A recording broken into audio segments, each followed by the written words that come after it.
Jack fruit वाला बना करोड़पति।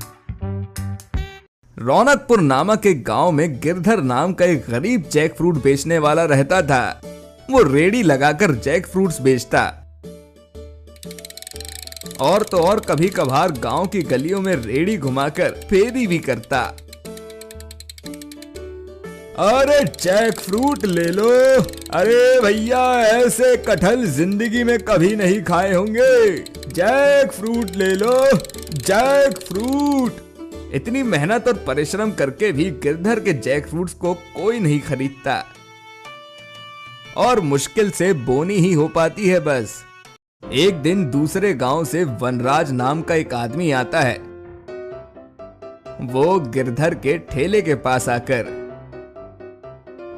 अरे नमस्ते, मेरा नाम वनराज है। मेरी एक फलों के जूस की फैक्ट्री है जहाँ तरह तरह के फलों का जूस बनाकर हम बेचते हैं। मैं इस गांव में काम के सिलसिले में पिछले 3 दिनों से आया हूँ। मैं देख रहा हूँ कि तुम्हारी मुश्किल से बोनी ही हो पाती है बस।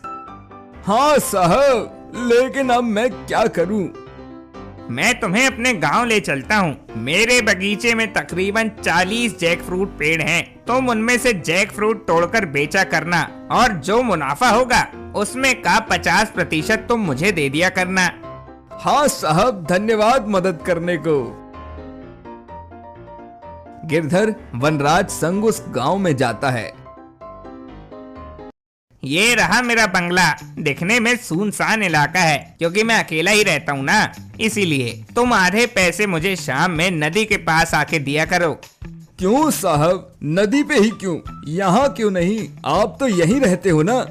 नहीं, वो दरअसल मैं दिन भर ऑफिस में रहता हूँ ना, और ऑफिस के पास ही नदी है, इसीलिए। फिर वनराज वहां से चला जाता है और गिरधर रोजाना उस बगीचे से जैक फ्रूट तोड़ता और पूरे गांव में बेचता। आधा मुनाफा वो शाम को नदी के पास जाकर वनराज को दे देता है। ऐसे ही 1 हफ्ते तक चलता है। फिर उसके अगले दिन जब गिरधर वहां पर जैक फ्रूट तोड़ने जाता है, तब वो पेड़ की डाली पर बैठा हुआ रहता है और देखता है कि एक परिवार उस बंगले में एक कार में आता है। वाह यार, ट्रिप थी ना, बड़ा मजा आया यार। क्या ये इन साहब का बंगला है? वो आदमी गिरधर को पेड़ पर देख लेता है और गिरधर डर के मारे पेड़ से नीचे गिर जाता है।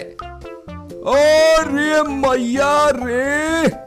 तो हम जब छुट्टी मनाने गए थे तब हमारे जैक फ्रूट्स को तुमने खल्लास किया है और चुराया भी है। अब तो तुम गए। सिक्योरिटी! वो आदमी तुरंत सिक्योरिटी गार्ड्स को बुलाता है और वो सभी गिरधर की खूब पिटाई करते हैं और उसे गांव से निकाल देते हैं।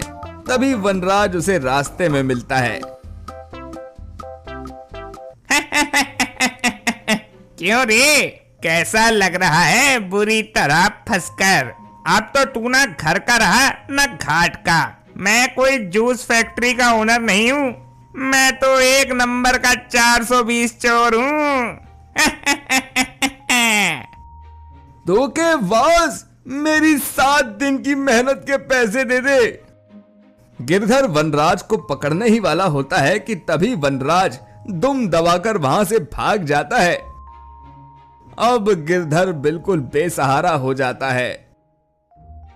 वो ऐसे ही हताश होकर एक जगह से गुजर रहा होता है कि तभी वहां पर उसे एक स्वामी मिलते हैं, जिनके सवाल करने पर वो उन्हें अपनी दुख भरी दास्तां बता देता है। अरे रे रे रे रे, ये तो बहुत ही बुरा हुआ। कोई नहीं बच्चे, तू ये पोटली ले, इसमें कुछ जैक फ्रूट के बीज हैं, इन्हें बो और इन्हें अच्छे से उगा। गिरधर उन स्वामी के दिए हुए बीज को बोता है और समय के साथ वो उग भी जाते हैं। अरे वाह, नॉर्मल समय से भी जल्दी उग गए ये जैक फ्रूट्स। इनमें से एक को काटता हूँ और चखता हूँ, फिर बेचने जाऊंगा। जब वो जैक फ्रूट काटता है तब उसमें से पैसों का बंडल निकलता है। ऐसे ही सारे जैक फ्रूट्स को काटकर सब में पैसे ही निकलते हैं। और ये सब होते देख गिरधर एकदम से आश्चर्यचकित और स्तब्ध रह जाता है। ये क्या, ये इतने सारे पैसे, लगता है सब स्वामी के जादुई बीज से हुआ है। जय हो स्वामी जी की। गिरधर उन पैसों से करोड़पति बन जाता है और वो अपनी बड़ी ज्वेलरी कंपनी लॉन्च करता है। एक सुनहरा बड़ा बंगला और ब्रांडेड कार लेता है और वो शान और शौकत से जीता है।